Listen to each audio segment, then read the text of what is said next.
So this is the before and after of Marriage Story. I've been What I love about Nicole. loving you. She's a great dancer.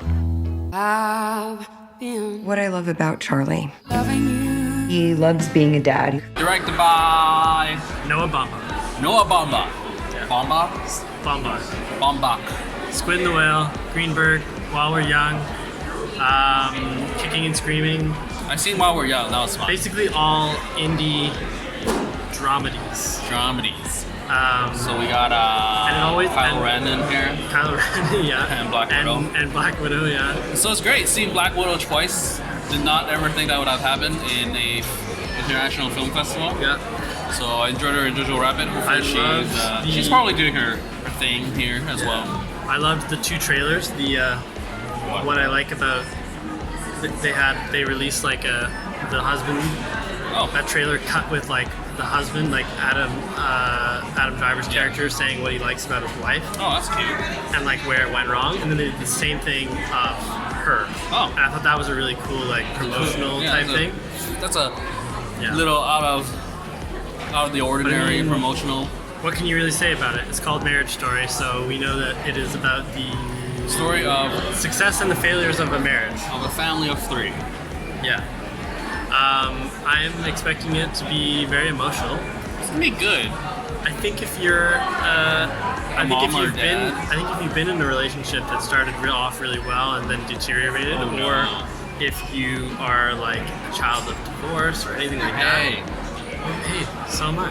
hey. So the thing is, I think you will relate to this movie on a deeper level. But of course, everybody knows how relationships fizzle out Yeah. and don't work, and You how don't hard, work at it. yeah, and how hard of work it is. So I'm expecting two big performances. There's lots of like, there's like, Who else is in this? There's like Laura Dern Oh, and guy from the little guy. I can never remember his name, but from Princess Bride, the the guy who makes Vizzini.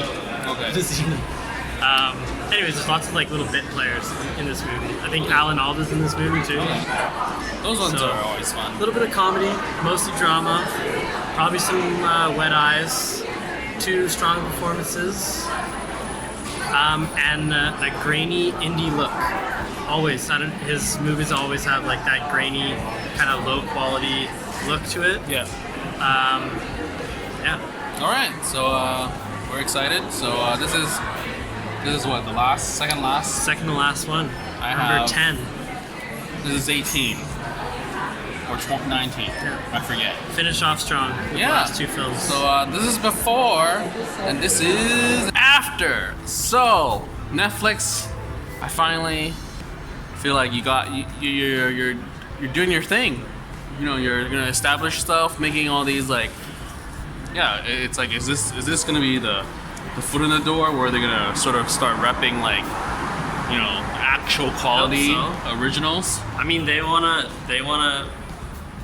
combat that stigma that they're not just like putting out, you know, easy to digest content. Yeah. They want to be known for like producing award-winning films and stuff. So this is a step in the right direction for sure. Yeah, I definitely thought this was the A24 thing. I'm still so surprised that Noah Baumbach is like involved with this. Yeah. But I think it's like you said. I think it was just a combo of like good story, a movie that casts a wide net in terms of audience interest, and you've got an indie director who like is like, I'll take a bit of money. Yeah, because I mean, like, budget is only 18.6 million, so I wonder how much Netflix had to pay for this. Yeah. But anyway, so yeah, about the movie. Wow. I mean, I knew it was gonna be good, but I did not really expect it to be this good in terms of the cinematography, in terms of the acting, the directing, the writing, the pacing. It is a longer movie than I It is a expected. longer movie, yeah. But I think it's those moments that he drags it out longer. Like, he doesn't cut. He makes the take longer, and then there's more dialogue, and things go longer than typically. Like his singing scene, that definitely could have been cut in half. Her scene in the law office, she started repeating herself. I really love the scene where in that scene, she walked into the washroom, and then it was just the take just kept going, and it just went to the washroom, still talking, comes back out, sits, and it's still that one take. Yeah. Well, one, I think it lends realism to the scene. Yeah. Where like it is like a normal conversation happening in a law. It's like that would be the type of conversation that you have, and you would do those kind of moments where you're just like go kind of like those banal moments where you just like go grab some Kleenex or something. But yeah, and you also in those scenes, like those longer extended scenes, the characters engage with such a range of emotions. And you also get little bits of characterization in those scenes. Like, like when you see when Scarlett's character is going on that long monologue about their relationship and what happened and what the breakdown was, and then you have Adam Driver's song towards the end of the film. You just get little bits of. It's a really effective way, I guess, to make it real. Yeah, to make it real, and also just to really solidify your like empathy with these characters and what they're going through. And also, two strong performances by Adam Driver. Like, I would say like Adam Driver especially, but they were both great. Well, I mean, I feel like it goes back to their roots, right? Adam Driver he was a Marine, and then now he's acting, but he still does those plays for the Marines. And ScarJo came from an indie background, so it's like finally she can stretch her legs a bit after all the Marvel stuff. And same thing for Kylo Ren here. Yeah, well, they're both such good actors. But it's funny though, mainstream you wouldn't think ScarJo was a good actor. Like general audience, I don't think. But she's been in so many good things. Yeah. Like if you think of like Lost in Translation or Her. Yeah. And it's Under nice the to Skin. see them. Have you seen Under the Skin? Under the Skin, yeah. Oh man. It's nice to see them outside of blockbuster fare. Yeah, definitely. It's nice to see them outside of the superhero suits and weird Star Wars stuff. Yeah. Yeah. Two great performances, and I mean Laura Dern had a lot to chew on as the lawyer. She looked like she had fun. And like Ray Liotta is just doing his thing. Alan Alda was good. He provided some humor. Yeah. So everybody had Even the kid nice was little good. parts. Kid was good. Kid really looked like Danny Torrance from The Shining. Oh yeah. It was weird, like uncanny. Like Well, the sister his was good face too. was also even Even though she was hardly in it, Small but that role. one scene, Small role, scene about being served, And the that was mom. fun. Honestly, every character was written really well. Yeah, and they were done really well. I mean, written well, and then Baumbach just did his job and just directed and got these actors and actresses to where they needed to go, and it's like delivered. And one thing you brought up, I enjoyed that you brought up was saying where the story started.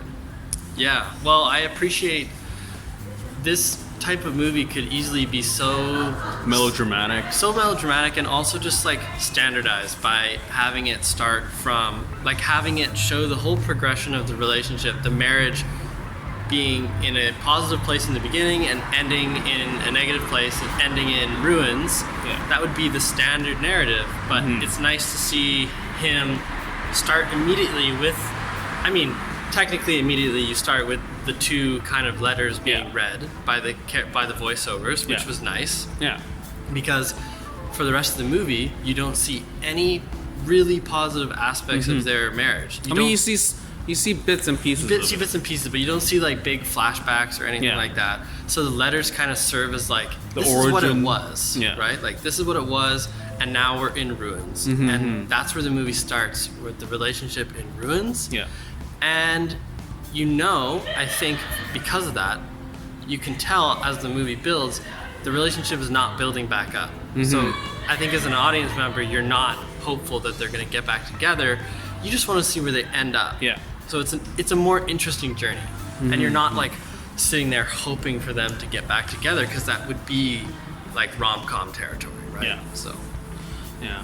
The one thing we both agreed on was the subplot of him sleeping with his manager. That was kind of like not necessary, not needed, because I think it was organic enough that him being too focused on his play, and she was getting jealous of the whole overshadowing, and she didn't have her own life. Like that's a very legitimate reason for her feelings, But then when they threw in the whole like, oh, you didn't sleep with me for a year, so therefore I slept with someone else, it's kind of weak and cheesy or bad romance territory. Yeah. I mean, and I think it would have been more interesting anyways to have it, be something more like, we weren't sleeping together for a year, and that kind of destroyed my self-esteem, my self-confidence, and I had troubles with myself.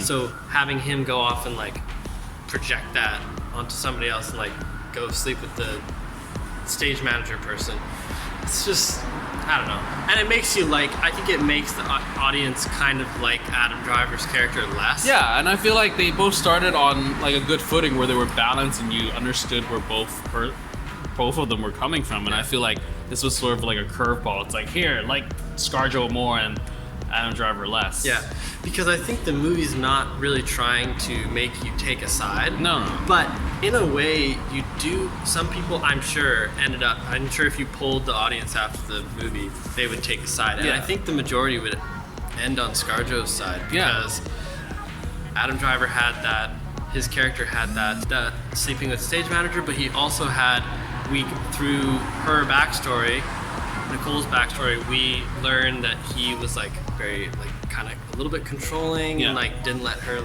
wasn't happy for her when she had success and stuff like that. So I mean, that's bound to make people like you less. But he also is pretty charming throughout the movie as well. Yeah, so I think it's a really good balancing act actually by both actors. Yeah, I think everyone had their scenes, or they had their. No one overshadowed anyone. Ironically, the narrative is about overshadowing, but both of them are stars and they shine. They have those scenes to chew, and you really oh, this is such a great scene, and they have it. But sometimes you have these movies where the stars, one has a bigger scene, or you remember that scene more. Well, and speaking of those long takes again, that the big kind of big fight scene, which I was about to say climactic fight scene, but it really wasn't. It's not the climax of the movie, but they had that fight, and it's drawn out, and it's so natural and realistic because it's not cut where it's so dramatic and then the fight escalates and then they and throw then things or something. They don't use cuts to they walk escalate. They walk in and out of rooms. Yeah. They follow each other. They stop for a sec. They kind of go gather off their screen thoughts and then they and they go on again, right? Yeah. But that's just so realistic, and I think now having seen his, I mean, obviously he's not the only director that does it, but now having seen the majority of his films, I appreciate his writing style because he really gears his films towards those kind of moments instead of having something melodramatic and over the top. So so this comes out December 6th on Netflix. So glad that I did not wait to see it. Yeah, and I actually would enjoy to see it on the big screen because I feel like this movie isn't something that you want to watch by yourself at home, whereas in a crowd it's better, or in a group. So definitely watch this in a group. If you're gonna watch this on Netflix, don't do it by yourself, because I feel like this is a good movie to talk to somebody about afterwards. Yeah, it's not. Yeah, I wouldn't want to watch this by myself. But yeah, glad we caught it. So there's that. That's it. Marriage Story. Good title. It's very narratively cuts to the chase. Yeah. So and I think again, if you watch his other films, he has that kind of awkward humor, which is generally pretty well done. Yeah.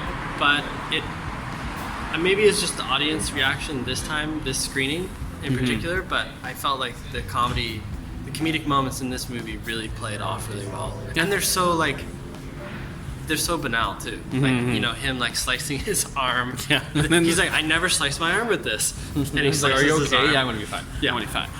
Or the way the mom's reaction to things or stuff like that, or the sister's awkwardness in so trying to serve him the out of divorce papers. Yeah. Little sequences that he blows up and it becomes a great scene. They're tidbits of the everyday mundane that get focused on a little bit more, and he uses those kernels for comedy, which is nice. All right, great job. So great job, enjoyable. Yeah, so I'm glad I caught this, and yeah, glad that it exists, and it's gonna be on Netflix. So share it, recommend it, watch it. You just gotta wait 2 more months, and that's it. So keep liking, keep watching, and subscribe and share. Because sharing is caring, and that's it for this before and after for Marriage Story.